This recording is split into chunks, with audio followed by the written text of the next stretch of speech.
তলোয়ার বের করতেই সেই লোকটি 1 মিটার মোটা গাছের গুড়ি চিঁড়ে ফেলে। 8 মিটার লম্বা এক ভয়ানক পশুর সামনেও সেই তলোয়ার কোনো বাধা ছাড়াই আর পার হয়ে যায়।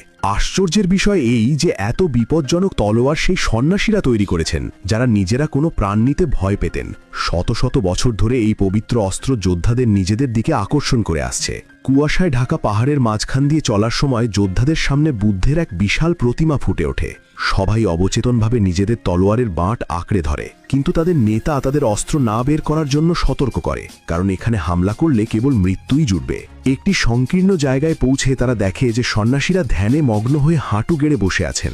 নেতা তার যোদ্ধাদের বাইরে থামিয়ে দেয় এবং একা মাস্টার সন্ন্যাসীর মুখোমুখি হয়। ভেতরে মাটির উপর একটি পৌরাণিক তলোয়ার সোজা দাঁড়িয়ে আছে। মাস্টার সন্ন্যাসী বলেন, যদি তুমি এটি আগে ছুঁতে পারো তবে সব পবিত্র অস্ত্র তোমার হবে। কিন্তু বাইরে যোদ্ধাদের ধৈর্যের বাঁধ ভাঙতে থাকে, তারা অস্ত্র বের করে নেয়। তখনই ধ্যানেমগ্ন সন্ন্যাসীরা হঠাৎ কাঁপতে শুরু করেন এবং তারপর বিদ্যুতের গতিতে উঠে দাঁড়ান। এক পলকে এক যোদ্ধার ঘাড় ভেঙে যায়, তারপর দ্বিতীয়জন, তারপর তৃতীয়জন।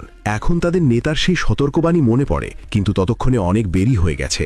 যেই সন্ন্যাসী সবথেকে ছোট যোদ্ধাটিকে বাতাসে ছুঁড়ে ফেলে, ঠিক তখনই ভেতরে নেতা নিজের চাল চালে। সে চোখের পলকে তলোয়ার ধরে সন্ন্যাসীর ঘাড়ে ঠেকিয়ে দেয়, কিন্তু সন্ন্যাসী হাসি মুখে বলেন, অবশেষে অস্ত্রটি তার প্রকৃত যোদ্ধাকে খুঁজে পেয়েছে।